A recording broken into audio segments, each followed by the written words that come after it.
పరిశుద్ధాత్మ యొక్క నడిపింపును అనుసరించి మనకు అందించినటువంటి వాక్యం ప్రియులారా ఇది.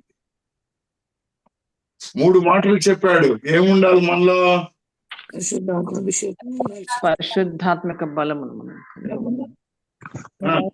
వాక్యం, వాక్య బలము, మహత్కార్యముల బలము చేత పరిశుద్ధాత్మ బలము చేతను నింపబడాలి. నీతిమంతులు. సో ఇవన్నీ మనకు నింపబడాలంటే మన జీవితం ఎలా ఉండాలి? పరిశుద్ధమైనదిగా, పరిశుద్ధమైనటువంటిది, నీతివంతమైనటువంటిదిగా ఉండాలి. అంతేనా? మనలో ఈ ఉదయ కాలంలో ఇలాంటి జీవితం కలిగిన వారు అనేక మంది ఈ గ్రూప్ లో ఉన్నారని నేను నమ్ముతూ ఉన్నాను. ఇద్దరు మాట్లాడారు హల్లెలూయా అని, ఆమేన్ అని. మిగిలిన వాళ్ళు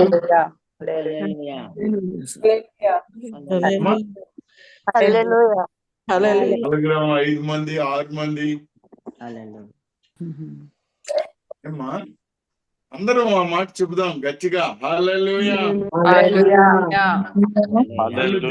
ఉదయ కాలమున వేకువన లేచి ఆయనను మహింపరుస్తూ ఉన్నాం, ఆయన నామాన్ని గణపరుస్తూ ఉన్నాం, ఆయన వాక్యాన్ని వింటూ ఉన్నాం, ఆ వాక్యపు బలం పొందుకుంటూ ఉన్నాం. ప్రియులారా, నా ఆశ దాదాపుగా ఒక 15-20 సంవత్సరాల నుంచి నా ఆశ ఏంటంటే, పరిశుద్ధ ఆత్మ అభిషేకము లేకపోతే పరిశుద్ధ ఆత్మ యొక్క నివాసము ప్రతి ఒక్కరి మీద ఉండాలి. ఇది ఉంటేనే వారి జీవితము సక్రమంగా ఉంటుంది అని నమ్మేటి వాళ్ళల్లో నేను ఒకడిని. నాతో ఏకీభవించిన వారు ఒకసారి హల్లెలూయా చెప్తారా?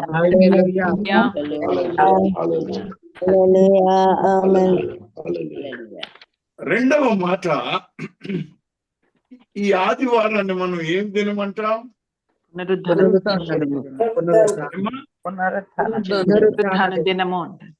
ఈ పునరుద్ధాన దినములో ఇంకా ఏముంది? పునరుద్ధాన బలం ఉంది.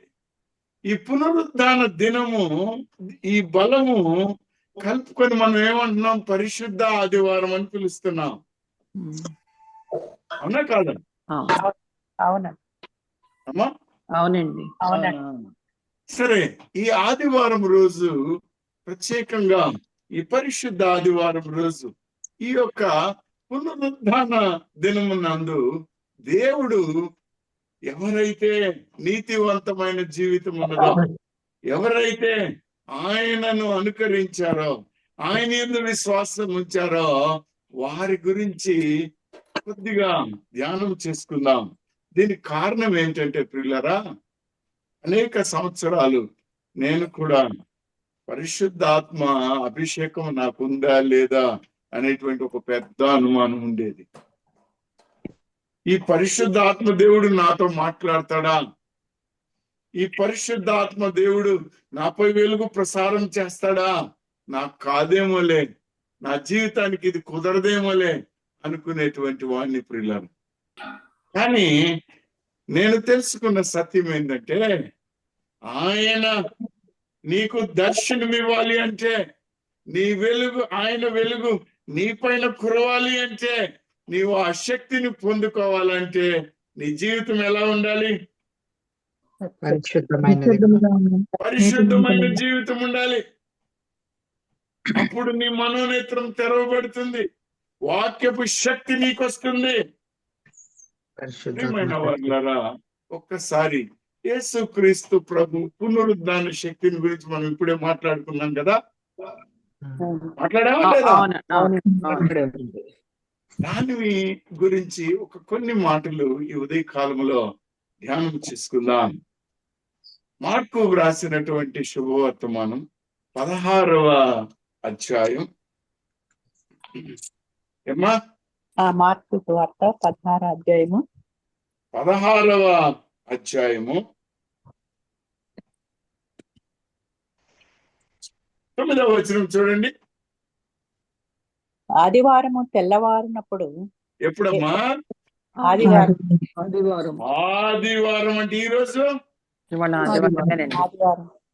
ఆ ఆదివారానికి ఈ ఆదివారానికి ఏమన్నా తేడా ఉందా? లేదండి. లేదండి. కానీ మనలో తేడా ఉందండి. ఎందుకంటే నేను వేరే గుడికి పోవాలి, గ్రూప్ లో ఉండలేను ఎక్కువసేపు, ఎటు తిరిగి అక్కడికెక్కడికో వెళ్తాను కాబట్టి ఇక్కడ ఎందుకు అన్నట్టు ఆలోచన కొందరికి ఉండొచ్చు. మళ్ళా చదువుతాండి. ఆదివారము తెల్లవారినప్పుడు ఆదివారము తెల్లవారినప్పుడు యేసు లేచి యేసు లేచి తాను 7 దెయ్యములను వెళ్ళగొట్టిన తాను 7 దెయ్యములను వెళ్ళగొట్టిన మగ్దలేనే మరియకు మొదట కనబడిను. మగ్దలేనే మరియకు మొదట కనబడిను. ఎవరికి కనబడిందమ్మా? మరియ మగ్దలేనే మరియ. మగ్దలేనే ఏ మరియ. మరియ ఈమె? ఈమె 7 దెయ్యములను పట్టిన 7 దెయ్యములను వెళ్ళగొట్టిన. వెళ్ళగొట్టబడినటువంటి మగ్దలేనే. ఇప్పుడు 7 దెయ్యాలు ఈమెలో ఉంటే ఈమె పరిశుద్ధంగా ఉన్నట్ట, లేకపోతే అపవాది చేత బందీలో ఉండబడినట్ట? బంధింపబడి ఉన్నారు. అమ్మా? బంధింపబడి ఉన్నారు. కానీ ఈ స్త్రీ విడుదల పొందింది ఈ దయ్యాల నుండి, ఈ అపవాది బంధకాల నుండి విడుదల పొందినటువంటి స్త్రీ. ఎంత ధన్యత అండి! హల్లెలూయా. 7 దెయ్యాల చేత బంధింపబడి ఉన్నటువంటి ఈ స్త్రీ యేసుక్రీస్తు ప్రభువునందు విశ్వాసం ఉంచినప్పుడు ఈ దెయ్యాలు ఏమయ్యాయి? వెళ్ళగొట్టబడి. ఈమె దగ్గర నుంచి వెళ్ళిపోయాను. అది శక్తే కాదా? శక్తి. శక్తి. అది ఎవరి శక్తి? పునరుద్ధాన శక్తి అయింది. పునరుద్ధాన శక్తి అనడానికన్నా కూడా ముందుగా అప్పుడు పునరుద్ధానం లేదు, దేవుని శక్తి, వాక్యం యొక్క శక్తి, వాక్యమై ఉన్న యేసుక్రీస్తు ప్రభు యొక్క శక్తి ఈ దెయ్యాలని వెళ్ళగొట్టింది ప్రియులారా. అవునా కాదా? అవును. మరి ఈ ఉదయ కాలంలో నా యొక్క ఉద్దేశం, ఈ గ్రూప్ లో ఉన్న ప్రతి ఒక్కరు కూడా ఈ పునరుద్ధాన శక్తిని పొందుకొని మొట్టమొదట యేసుక్రీస్తు ప్రభు పునరుద్ధానుడైన తర్వాత ఎవరికి కలిశాడు? కనపడి.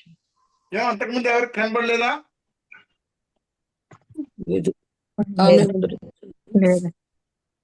వాక్యానుసారంగా చూడండి, మళ్ళీ ఒకసారి చదవండి అమ్మా. ఆదివారము తెల్లవారినప్పుడు యేసు లేచి తాను 7 దెయ్యములను వెళ్ళగొట్టిన మగ్దలేనే మరియకు మొదట కనబడిను. ఎప్పుడమ్మా? మొట్టమొదటి. ఎవరేం చెప్పుకున్నా బాధ లేదు, వాక్యం మాత్రం ఏం చెప్తుంది? మొదట కనబడింది. ఈమె స్త్రీయా పురుషుడా? స్త్రీ. సో పునరుద్ధాన శక్తి మొట్టమొదటి ఎవరికి వచ్చిందండి? స్త్రీకి వచ్చిందండి. మగ్దలేనే హల్లెలూయా. ప్రియమైనటువంటి వారలారా, ఈ ఉదయ కాలంలో యేసుక్రీస్తు ప్రభువు తన దర్శనాన్ని ఎవరికి దయచేశాడో, ఎందుకు దయచేశాడో మనం చూద్దాం. ఒకవేళ దేవుని నిశ్చితమైతే మగ్దలేని మరియ యొక్క జీవితం ఎందుకు ఈమె అంత ధన్యురాలైంది అనే విషయాన్ని మనం చూడదలుచుకుంటే, అమ్మా మత్తయి సువార్త 27వ అధ్యాయం 56వ వచనం చూడండి. ఎందుకు ఈ యొక్క మగ్దలేని మరియకు ఈ ధన్యత కలిగిందో చూద్దాం. మత్తయి సువార్త 27వ అధ్యాయం 56వ వచనం. తల్లి, వారిలో మగ్దలేనే మరియయు యాకోబు యోసే అనువారి తల్లి అయిన మరియయు లెబదయ కుమారుల తల్లియు ఉండిరి.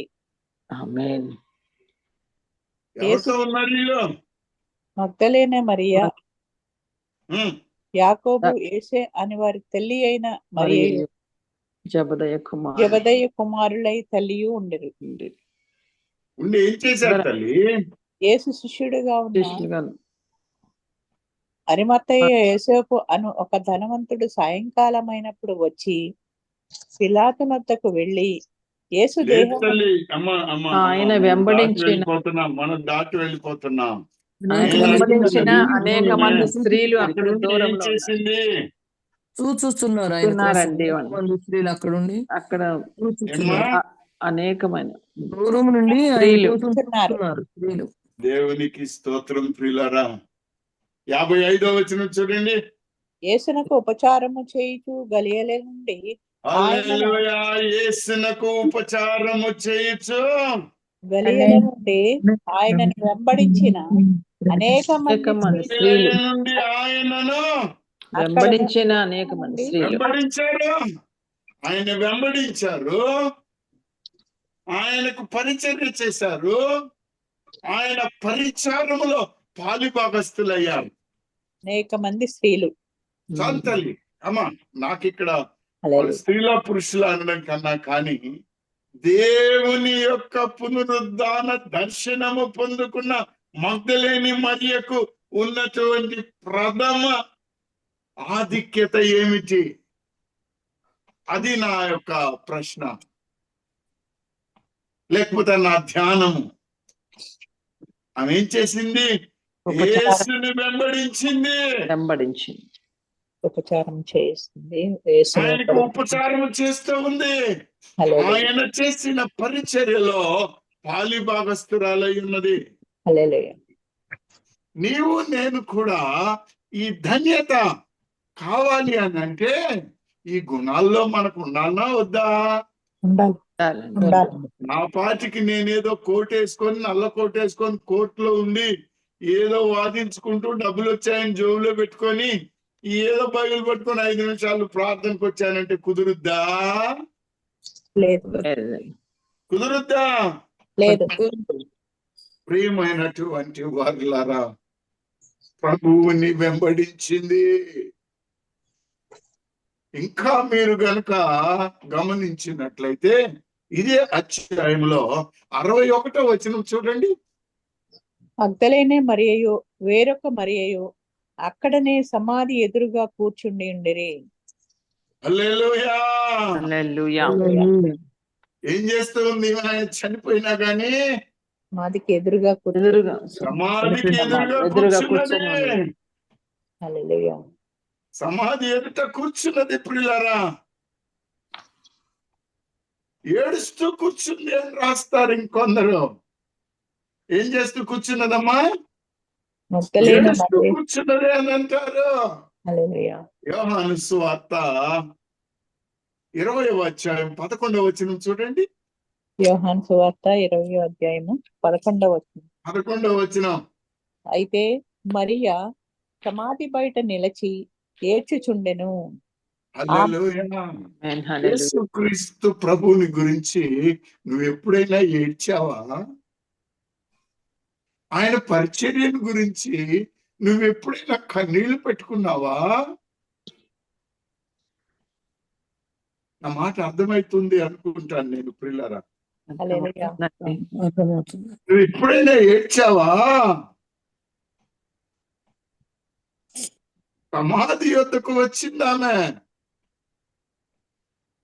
ఇప్పుడే మనం చదువుకున్నటువంటి వాక్యంలో ప్రియులారా, ఆమె సమాధి దగ్గరకు వచ్చింది. అంటే తాను స్వస్థత నొందిన నాటి నుండి, విడుదల పొందిన నాటి నుండి ఆయనను వెంబడించింది.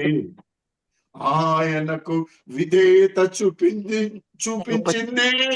హల్లెలూయా. ప్రారం చేసింది. పరిచయం పాలివారు. ప్రియమైనటువంటి వారులారా, లూకా సువార్త 8వ అధ్యాయము 2వ వచనం చూడండి. లూకా సువార్త 8వ అధ్యాయము 2వ వచనము. ఆ, 12 మంది శిష్యులను, అపవిత్రాత్మలను, వ్యాధులను పోగొట్టబడిన కొందరు స్త్రీలను, అనగా 7 దెయ్యములను వదిలిపోయిన మగ్దలేనే అనబడిన మరియయు, హేరోదు యొక్క గృహ నిర్వాహకుడకు ఆవిడకు పూజా భార్యకు యోహన్నను సూసన్నను ఆయనతో కూడా ఉండిరి. హల్లెలూయా. హల్లెలూయా. ఈమె ఒక సంఘముగా ఆయనతో ఉంటూ వచ్చింది. ప్రియులారా, హల్లెలూయా. లూకా సువార్త 24:10వ వచనాన్ని కనుక గమనించినట్లయితే ఈ పునరుద్ధాన శక్తిని గురించి, ఈ పునరుద్ధానమును గురించి శిష్యులకు చెప్పింది. కనీసం నువ్వు నీ పక్కింటి వాళ్ళకన్నా చెప్తున్నావా? నీతో పని చేస్తున్న వాళ్ళకన్నా చెప్తున్నావా? అవును. మరి ఎందుకు యేసుక్రీస్తు ప్రభువు పంపబడినటువంటి ఆదరణకర్త నీతో మాట్లాడాలి, నీకు దర్శనం ఇవ్వాలి, నిన్ను బలపరచాలి? ఆ వాక్య బలము నీకెందుకు కావాలి? నిన్ను నీవు పొగుడుకోవడానికా? ప్రియమైనటువంటి వారులారా, నీవు ఆయనను ఎరగాలి. ఆయన శిలువ యొద్ద కూడా ఈమె ధైర్యంగా ఉన్నట్టుగా చూస్తాం మనం. మార్కు సువార్త 15వ అధ్యాయము 40వ వచనం చూడండి అమ్మా. మార్కు సువార్త 15వ అధ్యాయము 40వ వచనం 15-40 తల్లి. వారిలో మగ్దలేనే మరియు సలోమేయు ఉండిరి. ఆయన గలిలయలో ఉన్నప్పుడు వీరు ఆయన్ను వెంబడించి ఆయనకు పరిచారం చేసిన వారు. వీరు కాక ఆయనతో యెరూషలేము నుండి వచ్చిన ఇతర స్త్రీలు అనేకులను వారిలో ఉండిరి. ఆమేన్. 47వ వచనం చూడమ్మా. 47 మగ్దలేనే మరియు యోసే తల్లి అయిన మరియు ఆయన ఉంచబడిన చోటు చూచిరి. చోటంటే ఏంటది? సమాధి. సమాధిని చూచారు ప్రియులారా. ఆ సమాధిని చూసి వేకువననే సుగంధ ద్రవ్యాలని పూయడానికి పరిగెట్టారు. ఎంత ఆసక్తో చూడండి. ఎప్పుడెప్పుడు తెల్లవారుతుందా అని ఎదురు చూసి పరిగెట్టారు ప్రియులారా. ప్రియమైనటువంటి వారులారా, ఈ ఉదయ కాలంలో నేను మీతో చెప్పాలని ఆశపడుతున్న మాట ఏమిటి అని అంటే, యేసుక్రీస్తు ప్రభువు పునరుద్ధానుడైన తర్వాత కేవలం మగ్దలేని మరీకే కనబడ్డా? లేదండి, మొదట అది మొదటిదే. ఇంకా అనేక మందికి ఆయన కనబడ్డాడు ప్రియులారా. లూకాసు సువార్త 24వ అధ్యాయము 13-14 వచనాలు చూడండి అమ్మా. లూకాసు సువార్త 24వ అధ్యాయము 13-14 వచనాలు. ఇదిగో ఆ దినమందే వారిలో ఇద్దరు యెరూషలేమునకు. అప్పుదాం తల్లి. ఆ దినమందే అంటే ఏ దినము? పునరుద్ధాన దినం. అంటే ఏం దినం అది? వారం. ఆదివారము. మనం మాత్రం ఆదివారం అబ్రహాం, ఇస్సాకు, యాకోబు, పేతురు గారిని విడిచిపెట్టాం. సహోదరుడు సుందరరావు గారు అంటుంటారు, అయ్యా సాయంకాలం కూడా వాక్యాన్ని పరిచర్యకు వద్దామయ్యా, వాక్య బోధ విందామయ్యా అంటాం. ఎంతమంది వస్తామో మనకు తెలుసు. లూకాసు సువార్త 24వ అధ్యాయము 13వ వచనం నుంచి చదువు తల్లి 16 దాకా.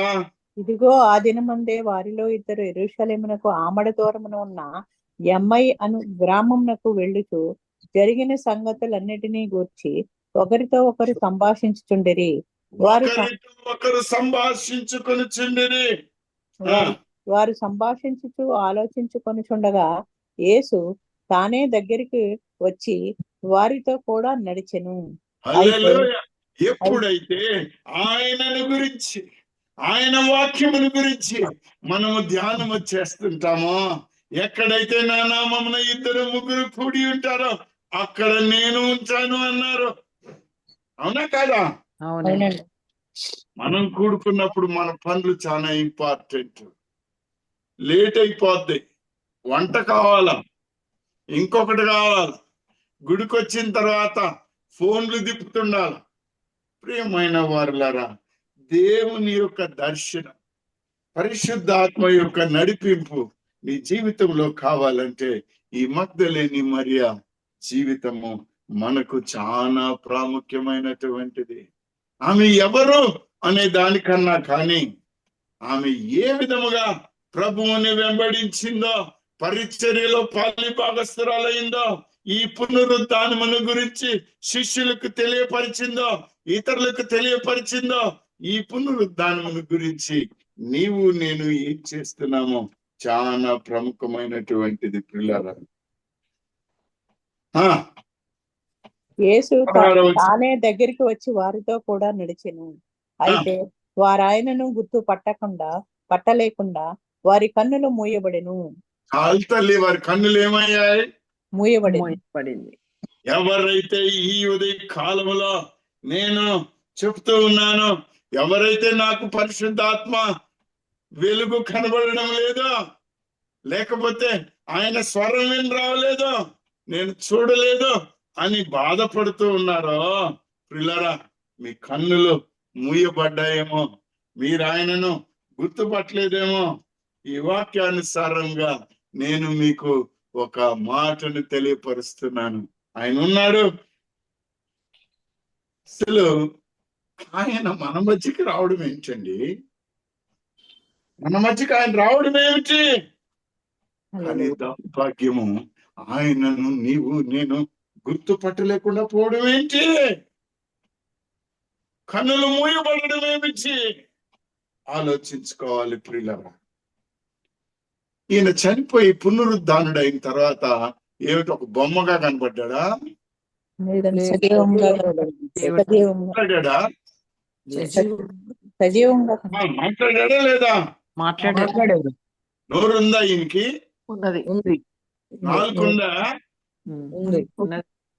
చూడండి, యోహాను సువార్త 20వ అధ్యాయం 16వ వచనంలో చూడండి, 16, 17.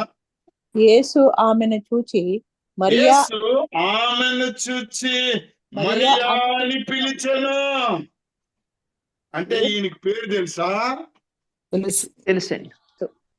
ప్రవచనం చెప్పమ్మా, అమ్మా, స్త్రీ, సహోదరి, సహోదరుడా, ప్రవచనం నీకు దేవుడిచ్చింది చెప్పు అంటే చాలా ఇబ్బంది పడుతూ ఉంటాం. యేసు ఆమెను చూచి మరియా అని పిలిచెను. ఆమె ఆయన వైపు తిరిగి ఆయనను హెబ్రీ భాషలో రబ్బుని అని పిలిచెను. ఆ మాటకు బోధకుడని అర్థము. యేసు ఆమెతో, నేను ఇంకను తండ్రి యొద్దకు ఎక్కిపోలేదు గనుక నన్ను ముట్టుకొనవద్దు. అయితే నా సహోదరుల యొద్దకు వెళ్ళి తండ్రియు మీ తండ్రియు నా దేవుడును మీ దేవుడునైన వాని యొద్దకు ఎక్కిపోవచ్చున్నానని వారితో చెప్పెను. 18వ వచనం చూడండి. మగ్దలేనే మరియా వచ్చి, ఇక్కడ మళ్ళా మగ్దలేని మరియా వచ్చి నేను ప్రభువును చూచి తిని నేను ప్రభువుని చూచి తిని ఆయన నాతో ఈ మాటలు చెప్పానని నాతో ఈ మాటలు చెప్పానని శిష్యులకు తెలియజేశాను. ప్రియమైన వర్లరా, ఒక మాటని నేను అడగాలని ఆశపడుతున్నాను. చాలా మంది నిన్నటి దినమున ప్రవచనం చెప్పారు, మహా ఆనందం. 9 గంటలు అయిపోయింది, అయినా కానీ ఇంకా చూస్తూనే ఉన్నాం ప్రభు కొరకు, ఆయన యొక్క మాటల కొరకు, పరిశుద్ధాత్మ దేవుని యొక్క మాటల కొరకు. ప్రవచనం వచ్చిన వారు కనీసం మీ ఇంట్లోకి వెళ్ళి మీ బిడ్డలతోటి, భర్తతోటి, భార్యతోటి, అయ్యా దేవుడు నాకు ఇలాంటి దర్శనం ఇచ్చాడయ్యా, ఇలాంటి ప్రవచనం ఇచ్చాడయ్యా అని ఎంతమంది చెప్పారో నాకు తెలియదు, కానీ నేనైతే ఎంతగానో ఆనందిస్తూ నా బిడ్డలతోటి, భార్యతోటి చెప్పాను. ప్రియుల, నీలో ఆయన వినిపించిన మాటలు, నీవు విన్న మాటలు లోకానికి చెప్పకపోతే వ్యర్థం కదా? అవునండి. వ్యర్థమా కాదా? నేను ఎవరిని కించపరచట్లేదు, దయతో క్షమించాలి నన్ను. నేను ఎవరిని కించపరచట్లేదు. నా ఆశ గత 20 సంవత్సరాల నుంచి ఏమిటంటే పరిశుద్ధాత్మ అభిషేకము పొందుకొని అగ్నిని కలిగి ఆయన సువార్తను చేబూని ఆయన నామాన్ని మహిమపరచు. అప్పుడు పరిశుద్ధాత్మ కొలత లేకుండా నీకు అనుగ్రహించబడుతుంది. కనిపెట్టు. ఆయన సర్వలోకాన్ని శిష్యులుగా చేయమని చెప్పారు. ప్రియులారా, అర్థమవుతుందా నేననే మాట? ఆదివారం నేను ఎక్కడో గుడికి వెళ్తానండి, వసంత్ కుమార్ చెప్తే ఏంది, సుందర్రావు గారు చెప్తే ఏంది, ఈ రోజు గ్రూప్ కి పక్కకు పెడదాంలే అనేటువంటి మాట ఉండొచ్చు. మరి ఒకసారి ఆదివారం సాయంకాలం గురించి చూద్దాం. యోహాను సువార్త 20వ అధ్యాయము 19వ వచనం నుంచి చూడండమ్మా. ఆదివారము సాయంకాలమున శిష్యులు యూదులకు భయపడి తాము కూడి ఉన్న ఇంటి తలుపులు మూసుకొని ఉండగా యేసు వచ్చి మధ్యను నిలచి మీకు సమాధానము కలుగును గాక అని వారితో చెప్పెను. ఎవరికి చెప్పాడు? శిష్యులతో శిష్యులు చెప్పారు. ఎంతమంది శిష్యులు ఉన్నారు ఇక్కడ? 12 మంది 12 మంది 11 మంది శిష్యులు 11 మంది అండి. 11 మంది స్త్రీలు. మరి ఏముంది? ఏమంటారు? 10 మంది అండి. శిష్యులు అనేక మంది 11 ప్లస్ మరి దీని మీద దేవుని చిత్తం అయితే మరొకసారి మాట్లాడతాం. ఎందుకంటే 10 మంది 12 మంది శిష్యులు, 11 మంది శిష్యులు, ఈ నంబర్ల గురించి మళ్ళీ మాట్లాడుకుందాం. కానీ శిష్యులకి ఎప్పుడు కనబడ్డాడు ఈయన? సాయంకాల సమయం, ఆదివారం సాయంకాల సమయం. ఆదివారం సాయంకాల సమయంలో ఆయన కనబడ్డాడు. కనబడి ఏం చేశాడు? తలుపులు మూసుకుంటే వచ్చి వారి మధ్య తలుపులు మూసుకొని ఉన్నాయి. నిలబడి ఆయన వచ్చాడు. వారి మధ్య మీకు నిలబడి సమాధానం కలుగును కలుగును గాక గాక అని వారితో చెప్పాను. చెప్పాను. ఎప్పుడైతే ఆయన నీకు తన పునరుద్ధాన దర్శనమును పరిశుద్ధాత్మ అనుగ్రహించాడో, వచ్చాడో, నీకేం కలుగుతుంది? సమాధానము కలుగుతుంది. సమాధానం కలుగుతుంది. ఆయన వచ్చి చేతులను ప్రక్కను చూపగా శిష్యులు ప్రభువుని చూచి సంతోషించి అప్పుడు ఏం యేసు కలుగుతుంది? అప్పుడు మళ్ళీ నీకు సమాధానం వచ్చింది కాబట్టి సంతోషం కూడా వస్తుంది. అప్పుడు యేసు మరలా మీకు సమాధానం కలుగును గాక, ఆ, తండ్రి నన్ను పంపిన ప్రకారము నేనును మిమ్మల్ని పంపుచున్నానని వారితో చెప్పెను. తర్వాత 22వ వచనం. ఆయన ఈ మాట చెప్పి వారి మీద ఊది పరిశుద్ధాత్మను పొందుడి. మీరు ఎవరి పాపములు క్షమింతురో అవి వారికి క్షమింపబడును, ఎవరి పాపములు మీరు నిలిచి ఉండనిత్తురో అవి నిలిచి ఉండునని వారితో చెప్పెను. హల్లెలూయా. ఉండునని చెప్పాను. పాపములు క్షమించబడునని వారికి అధికారం ఇచ్చాడు. ప్రియులారా, పరిచర్యలో భాగంగా ఏ విధముగానైతే 7 దెయ్యములు పట్టబడి ఉన్నటువంటి, చేత బంధింపబడి ఉన్నటువంటి మగ్ధలేని మరియకు విడుదలను దయచేశాడో మీరు ఆ ధన్యతను పొందుకుంటారు. ప్రియులారా, హల్లెలూయా. శిష్యులు కనబడ్డ దేవుడు మరి ఒక్కసారి చూడండి. 26వ వచనం చూడండమ్మా. ఇప్పుడు 8 దినములైన తరువాత 8 దినములైన తర్వాత ఆయన శిష్యులు మరలా లోపల ఉన్నప్పుడు తోమా వారితో కూడా ఉండెను. తలుపులు మూయబడి ఉండగా యేసు వచ్చి మధ్యను నిలిచి మీకు సమాధానం కలుగును గాక అను.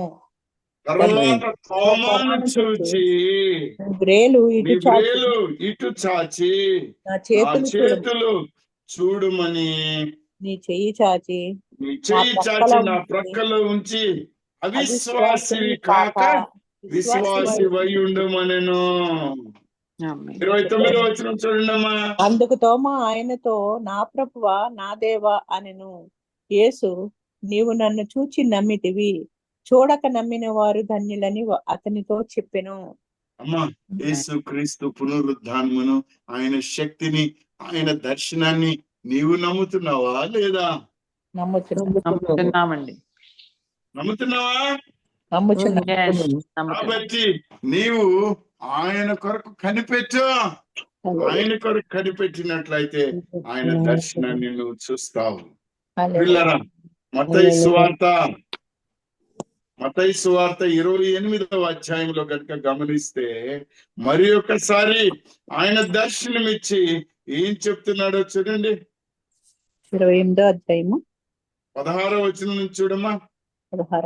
11 మంది శిష్యులు యేసు తనకు నిర్ణయించిన గలిలయ కొండకు వెళ్ళిరి. వారు ఆయనను చూచి ఆయనను మ్రొక్కిరి, కానీ కొందరు సందేహించిరి. అయితే యేసు వారి యొద్దకు వచ్చి, పరలోకమందును భూమి మీదను నాకు సర్వాధికారము ఇయ్యబడి ఉన్నది నాకు సర్వాధికారం ఉంది భూమి మీద, పరలోకమందు కూడా.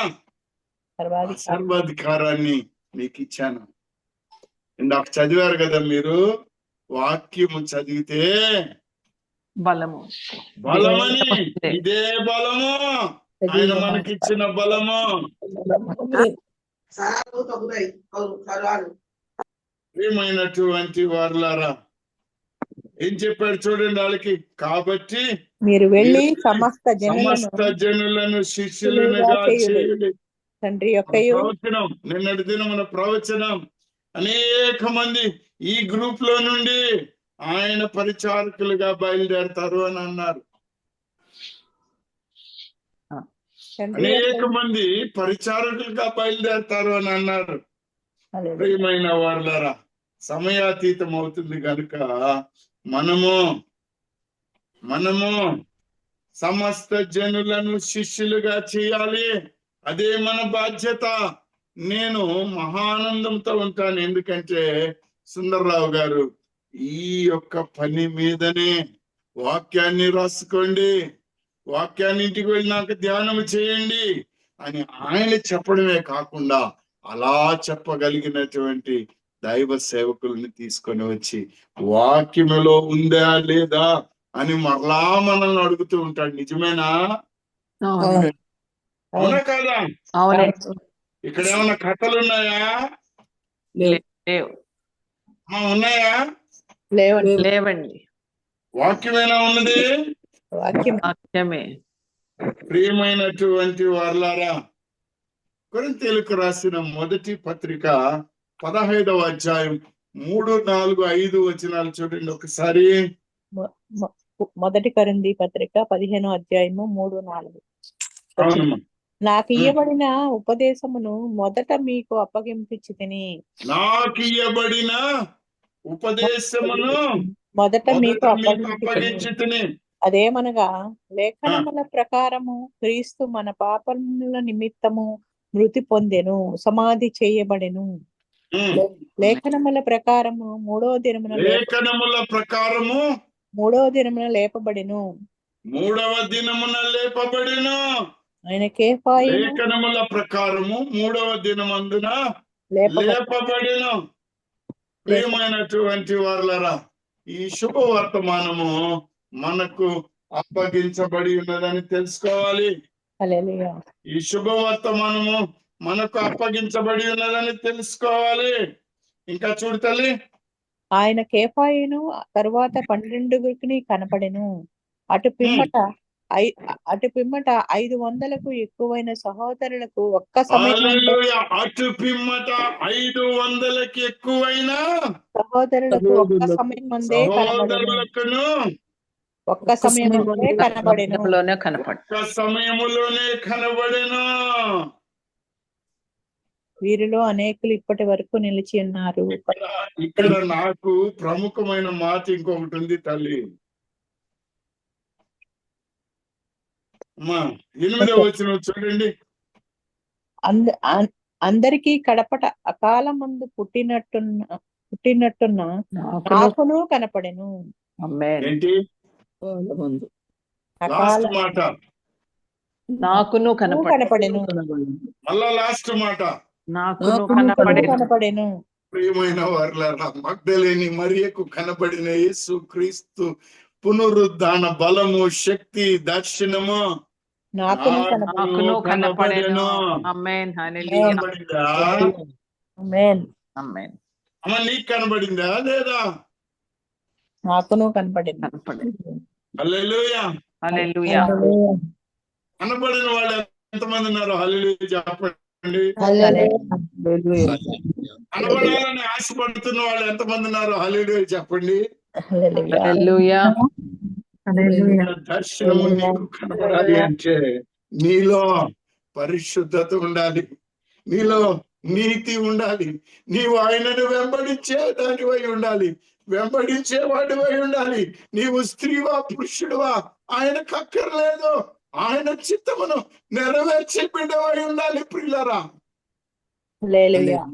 ఒకవేళ నీకు నాకు ఆయన దర్శనము కనబడడం లేదు, ఆయన స్వరము వినబడడం లేదు అంటే 1-2 కారణాలని మనం ధ్యానం చేసుకుందాం. ఎందుకు చూడలేకపోతున్నాము? యెషయా గ్రంథము 6వ అధ్యాయం 10వ వచనము. యెషయా గ్రంథము 6వ అధ్యాయము 10వ వచనం. 10వ వచనము. వారు కన్నులతో చూచి కన్నులతో చూచి చెవులతో విని చెవులతో విని హృదయముతో గ్రహించి మనస్సు మార్చుకొని స్వస్థత పొందకపోవునట్లు పశ్చాత్తాపము లేదు.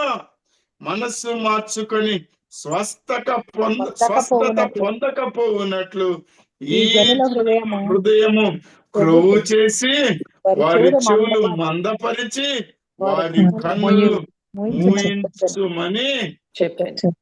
హల్లెలూయా. నీ కన్నులు ఈ లోక ఆశలతోటి, నేత్రాశలతోటి మూతపడి ఉన్నాయేమో ఆలోచించుకో ప్రియురాల. ఒక్కసారి ఎప్పుడైతే నీ మనస్సు ఆయనతో నిండి ఉండదో, ఈ లోకంతో నిండి ఉంటుందో, నువ్వు ఆయనను గుర్తుపట్టలేవు. ఆయన నీతో వచ్చినా నువ్వు గుర్తుపట్టలేవు. అదే అమ్మాయి గ్రామానికి వెళుతున్న వారి పరిస్థితి. కళ్ళు మూయబడ్డ 24:16 వచనం చూడమ్మా. అధ్యాయం యోహాను 24:16 తల్లి. లోకా 24.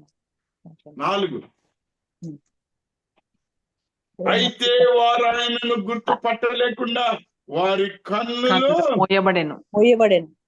ప్రియమైన వారులారా, నీ కన్నులు మూయబడ్డావేమో ఒక్కసారి ఆలోచించుకో. దేంతో మూయబడ్డాయో చూడు. ఒక గుడ్డివాడు యేసు ప్రభు పోతున్నప్పుడు ఏమని అరిచాడు? దావీదు కుమారుడా కరుణించుము, దాటిపోకుమన్నాడు. దాటిపోకు. అందరూ ఆయన ఏం చేశారు? వారించారు.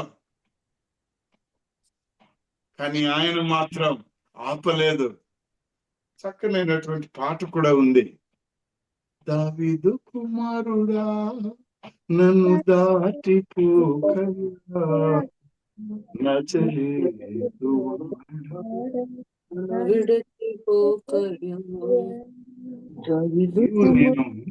నీవు నేను ఈ భావముతోటి దేవుణ్ణి అడుగుతున్నామా?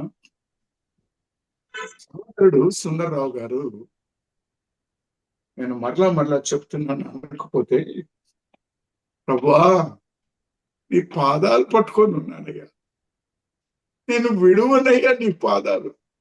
అయ్యా నీ వాక్యాన్ని చదవలేకపోతున్నానయ్యా, నీ వాక్యం దయచేయండి అయ్యా అని అడుగుతున్నాడు. ఆ వాక్యం తీసుకొని ఆయనకి ఏమైనా డబ్బులు వస్తాయా? లేదు. ఆయనకేమైనా లాభం వస్తుందా? ఆయన విడిచిపెట్టిన ఉద్యోగంలో 10 ప్రమోషన్లు వస్తాయా? లేదు. ఏమైనా వాళ్ళరా, ఈ గ్రూప్ లో, మన గ్రూప్ లో, మన ఆత్మీయ కుటుంబంలో అనేక మంది ఇదే పరిస్థితుల్లో ఉన్నారు. ప్రభువుని గోసారుకుంటూ ఉన్నారు. గ్రామాలకు వెళుతూ ఉన్నారు.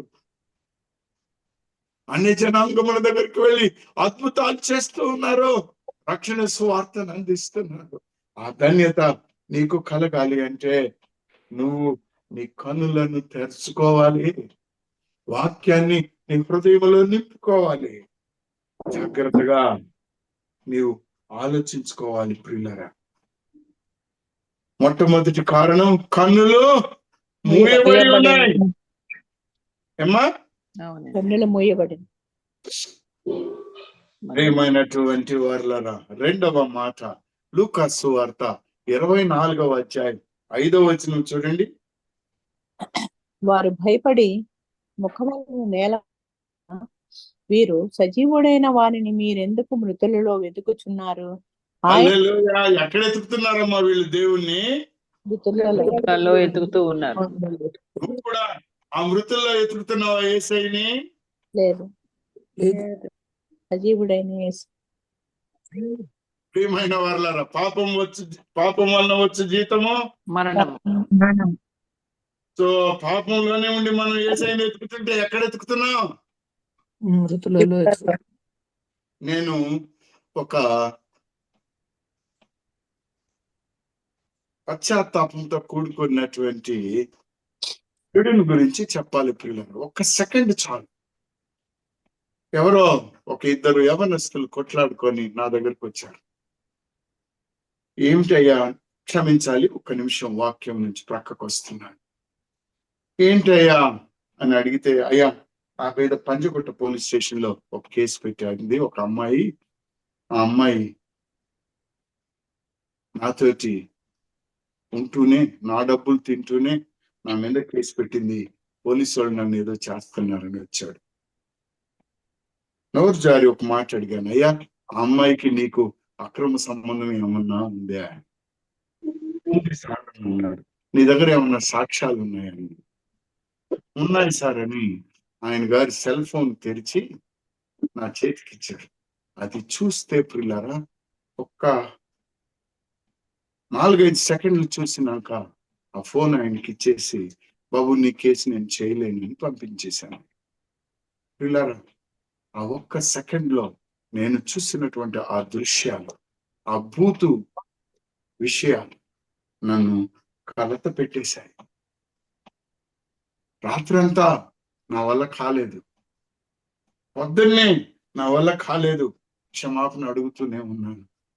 ప్రియులారా, మరి అది పాపం కాదా?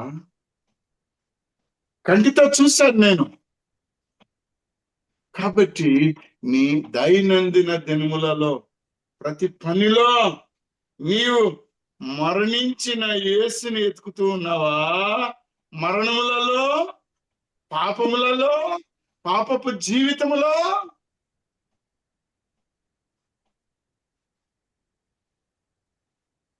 మీరు సజీవుడైన వాణిని మీరెందుకు మృతులలో వెతుకుచున్నారు? వెతుకుచున్నారు.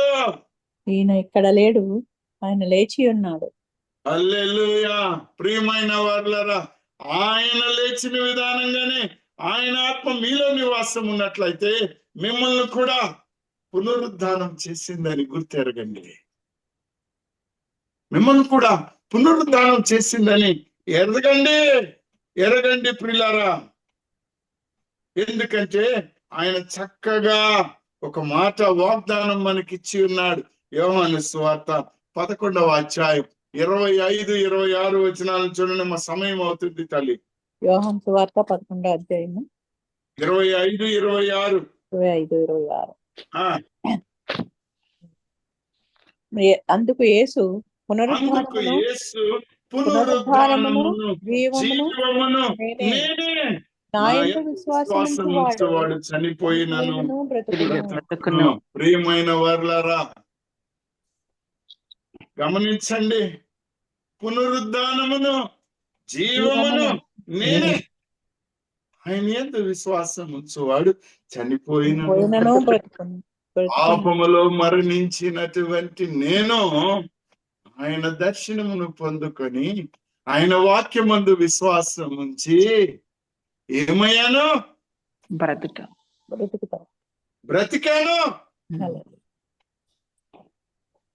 మగ్దలేని మరియ 7 దెయ్యాలతో ఉండిందండి. ఏమైందామె? విడుదల పొందింది. ఆయన్ని వెంబడించింది, ఆయన సువార్తను ప్రకటించింది, ఆయన పునరుద్ధానాన్ని తెలియపరిచింది. ప్రియమైన వాళ్ళారా, నీవు నేను ఆయనను జీవించుచున్న వారిలో వెతకాలి, మరణించిన వారిలో కాదు వెతకాల్సింది. అందుకు యేసు పునరుద్ధానమును జీవమును నేనే. నా యందు విశ్వాసం ఉంచు వాడు చనిపోయినను బ్రతుకును, బ్రతికి నా యందు విశ్వాసం ఉంచు ప్రతి వాడును ఎన్నటికీ చనిపోడు.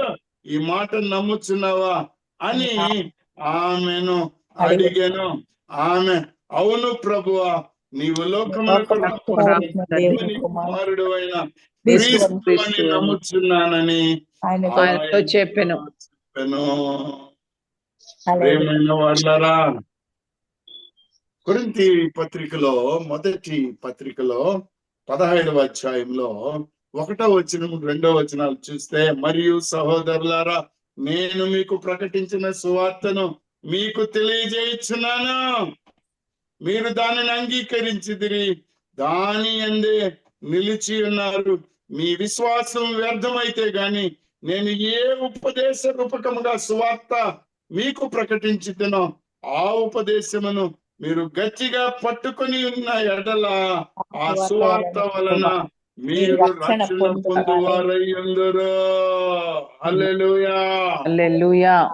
ప్రియమైనటువంటి వారులారా, ఆ సువార్తే ఈ గ్రూప్ లో ఉన్న వారము అందరము కూడా భయముతోటి, వణుకుతోటి, భక్తితోటి మీకు అందిస్తున్నాం. ఎందుకో తెలుసా?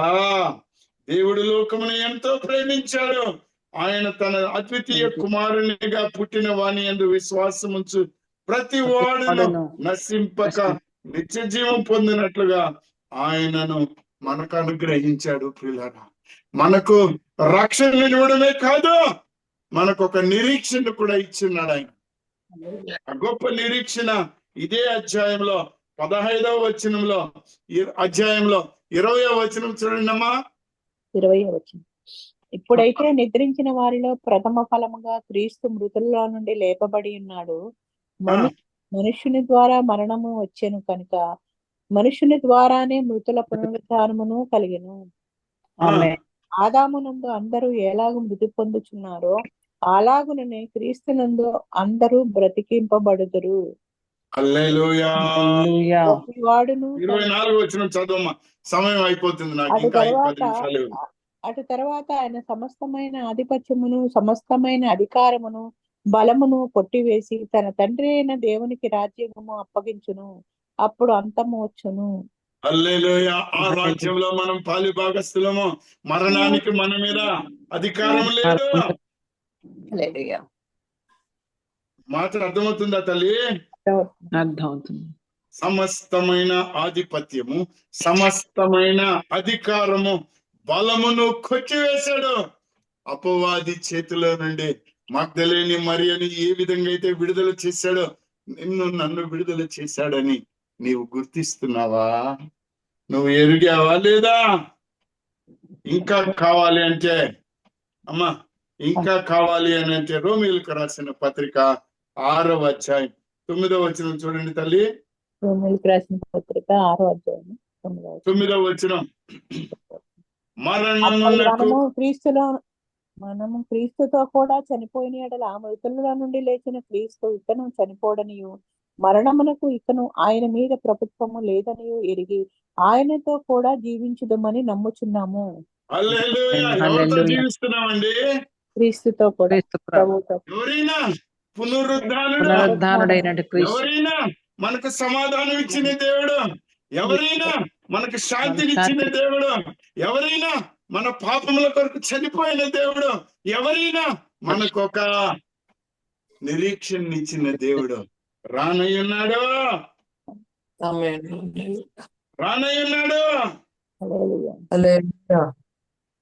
అయితే మన పాపముల, దోషముల, అపరాధములతో మరణించాం. ఆయన మనకు పునరుద్ధానాన్ని దయచేశాడు. 11వ వచనం చూడు తల్లి. దాంట్లోనే అటువలే మీరును పాపము విషయమై మృతులుగాను దేవుని విషయమై క్రీస్తు యేసునందు సజీవులుగాను మిమ్మల్ని మీరే ఎంచుకొనుడి. మీరు ఏం ఎంచుకోవాలి ఇప్పుడు? మృతుల్లో యేసయ్యని ఎత్తుకుతారా? లేదు. సజీవుల్లో ఎత్తుకుతారా? క్రీస్తు యేసునందు సజీవులుగా మిమ్మల్ని మీరే ఎంచుకొనుడి. మిమ్మల్ని మీరే ఎంచుకొనుడి. ప్రియమైన వారులారా, నాకు సమయం లేదు కాబట్టి ఈ 15వ ఈ రోమీయులకు రాసినటువంటి పత్రిక 6వ అధ్యాయాన్ని 14వ వచనం వరకు గమనించినట్లయితే మీ అవయవాల్ని మనము పాపానికి అప్పగించకూడదని, సజీవులుగా జీవించాలని దేవుడు చెప్తూ ఉన్నాడు. మన కొరకు ఈ పునరుద్ధానుడైన యేసుక్రీస్తు ప్రభు దేవుని యొద్ద చేరి మన కొరకు తన ప్రేమను పంచుతూ ఉన్నాడు. ఆయన ప్రార్థన చేస్తూ ఉన్నాడు. రోమీయులకు రాసిన పత్రిక 8వ అధ్యాయం 34వ వచనం చూడమ్మా. అధ్యాయము 34 వచ్చిన ఉమ్. శిక్ష విధించు వాడెవడు శిక్ష విధించేవాడు ఎవరు? చనిపోయిన క్రీస్తు యేసే చనిపోయిన క్రీస్తు యేసే. అంతేకాదు మృతుల్లో నుండి లేచిన వాడును దేవుని కుడిపార్శ్వమున ఉన్నవాడును మన కొరకు విజ్ఞాపనము కూడా మన కొరకు చేయువాడును విజ్ఞాపనము కూడా ఆయనే చేయవాడు చేయవాడు. ఈయనే. ఈయన ప్రేమ నుండి మనల్ని ఎడబాటు ఎవరు దూరము చేయలేరు. క్షమే మనకు ఆయన విజయాన్ని దయచేసి ఉన్నాడు. హల్లెలూయా. 37వ వచనం చూడమ్మా. ఆయనను మనలను ప్రేమించిన వాని ద్వారా మనము వీటన్నిటిలో అత్యధిక విజయము పొందుచున్నాము. అత్యధిక ఆమేన్. విజయము యేసు క్రీస్తు ప్రభు నామములో విజయము ప్రియులారా. యేసు క్రీస్తు నామములో మనకు విజయము. అపోస్తలుల కార్యం 1వ అధ్యాయం 11వ వచనం చూడండి. అపోస్తలుల కార్యము 1:11 నానా. 1:11. గలిలయ మనుషులారా, మీరెందుకు నిలిచి ఆకాశం వైపు చూస్తున్నారు? మీ యొద్ద నుండి పరలోకమునకు చేర్చుకొనబడిన ఈ యేసే ఏ రీతిగా పరలోకమునకు వెళ్ళుట మీరు చూచితిరో ఆ రీతిగానే ఆయన తిరిగి వచ్చునని వారితో చెప్పిరి. హల్లెలూయా. అమ్మా, హల్లెలూయా. నీకు ఈ విశ్వాసం ఉందా ఈయన వస్తాడని? ఉన్నది. ఆ మాటలు నమ్ముతున్నారా లేదా? నమ్ముతున్నాము. సుందర్రావు గారు, వసంత్ కుమారు, డాక్టర్ ఎంఎం రావు గారు, పురుషోత్తమ గారు, జీవన్ గారు వెర్రి మాటలు మాట్లాడుతుంటారు అని అనుకుంటున్నారా? మొదటి కారణము గురుడితనము. రెండవ కారణము మరణములో వెతకడము.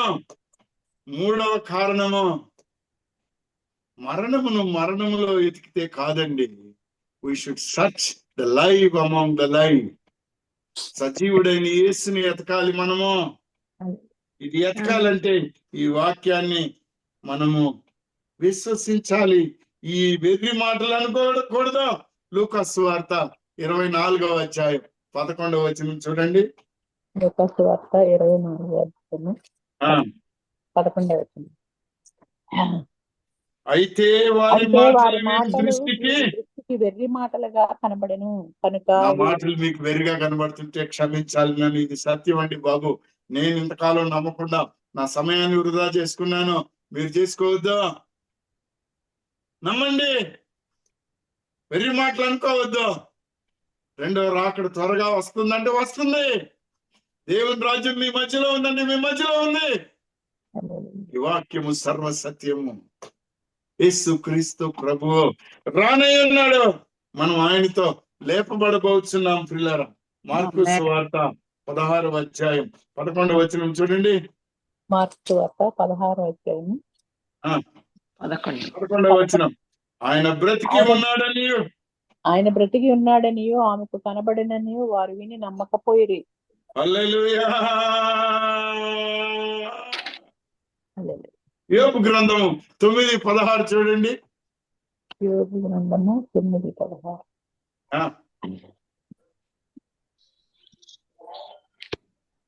యోబు గ్రంథం 9:16 త్వరగా తల్లి. 9:16. నేను మొర్రపెట్టినప్పుడు ఆయన నాకు ఉత్తరం ఇచ్చినను, ఆయన నా మాట ఆలకించినని నేను నమ్మజాలను. హల్లెలూయా. నేను నమ్మజాలను.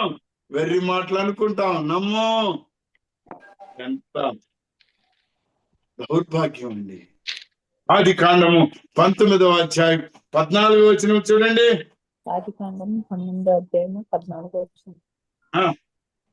లోతు బయటకు వెళ్లి తన కుమార్తెలను పెండ్లాడనై ఉన్న తన అల్లులతో మాటలాడి లెండి, ఈ చోటును విడిచిపెట్టి రండి, యెహోవా ఈ పట్టణంను నాశనము చేయబోచున్నాడని చెప్పెను. అయితే అతడు తన అల్లుల దృష్టికి ఎగతాళి చేయువాని వలె ఉండెను. హల్లెలూయా. ఏమైపోయారు? నశించిపోయారు. కాబట్టి సమయం లేదు. కాబట్టి లూకాసు వార్త 24వ అధ్యాయంలో లూకాసు వార్త 24వ అధ్యాయంలో ఒక మాట ఉంది ప్రియులారా. 25వ వచనం నుంచి చూడండి. 25వ వచనం. అందుకు ఆయన అవివేకులారా, ప్రవక్తలు చెప్పిన మాటలన్నిటిని మాటలన్నిటినీ నమ్మని నమ్మని మందమతులారా, మందమతులారా, క్రీస్తు ఇలాగూ శ్రమపడి తన మహిమలో ప్రవేశించుట అగత్యం కాదా అని వారితో చెప్పి, ప్రియమైన వాళ్ళారా, అక్కడ ధన్యమైనటువంటి మాటలు మీరు చూస్తారు. మోషేయు సమస్త దేవుడు ఇంకా అనేక మంది కనబడిన సత్యాలను కూడా మనం చూస్తాం. సమయం లేదు కాబట్టి హెబ్రీయులకు రాసిన పత్రిక 3వ అధ్యాయం 17వ వచనం చూడమ్మా. హెబ్రీయులకు రాసిన పత్రిక 3వ అధ్యాయము 15వ వచనము. 17 నాన్న 17. ఎవరి మీద 40 ఏండ్లు ఆయన కోపగించెను, పాపము చేసిన వారి మీదనే కదా. వారి శవములు అరణ్యములో రాలిపోయెను. తన విశ్రాంతిలో ప్రవేశింపరని ఎవరిని గూర్చి ప్రమాణము చేసెను? అవిధేయులైన వారిని గూర్చియే కదా. కాగా అవిశ్వాసము చేతనే వారు ప్రవేశింపలేకపోయారని గ్రహించుచున్నాము. హల్లెలూయా. అవిశ్వాసము చేత వారు ప్రవేశింపలేదు. నీవు కూడా ఇంకా గ్రుడ్డితనం కలిగి ఉన్నావా? నీవు కూడా ఇంకా ఆయనను మృతుల్లో వెతుకుతున్నావా? నీవు ఇంకా ఈ మాటలు వెర్రి మాటలు అనుకుంటున్నావా? లేకపోతే నీకు విశ్వాసం ఉందా? చెప్పాలి. విశ్వాసం ఉన్నట్లయితే 5 నిమిషాలు ఆయన్ని స్తుతిద్దాం, ఆయన నామాన్ని మహింపరుద్దాం.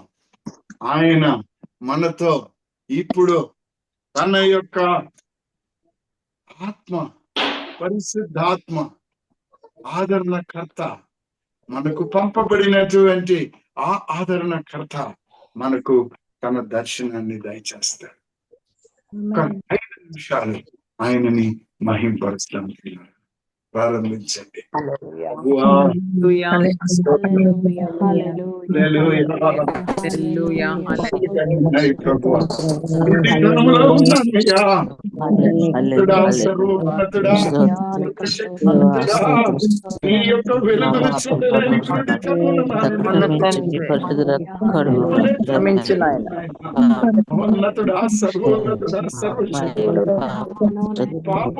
వచ్చిన మరణములో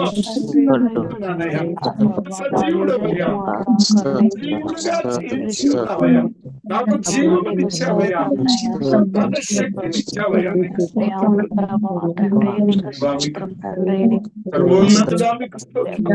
అయ్యా, నీవు మాకు దర్శనమిస్తావు. అయ్యా, నీవు ఎంత విశ్వాసం ఉంచిన వారికి అయ్యా ఆత్మను దర్శిస్తున్నావు. నీ వాక్యము బలములిస్తూ ఉన్నావు, శక్తిస్తున్నావు. Thank you, mighty God.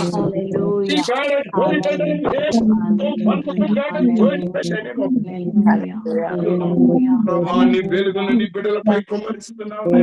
దేవానికి స్తోత్రములు. ఈ ధన్యతను ప్రతి బిడ్డ అందుకొని ప్రభు వెలుగుగా లోకంలో సారవంతమైనటువంటి ఉప్పుగా జీవించే ధన్యతను ప్రతి బిడ్డకు దయచేయండి. సమాధానం ఇచ్చావు దేవా, సంతోషాన్ని ఇచ్చిన దేవుడమైన ప్రతి బిడ్డను అయ్యా, వాక్యం విన్న ప్రతి బిడ్డను అయ్యా, నిన్ను కోరుకుంటున్న బిడ్డను నీవు ప్రభు. లేకపోతే మా జీవితం ఈ ఆత్మాభిషేకం లేకపోతే మేము వ్యక్తులమయ్యా. Thank you, mighty God. Almighty Jesus, I glorify that. Thank you, mighty God.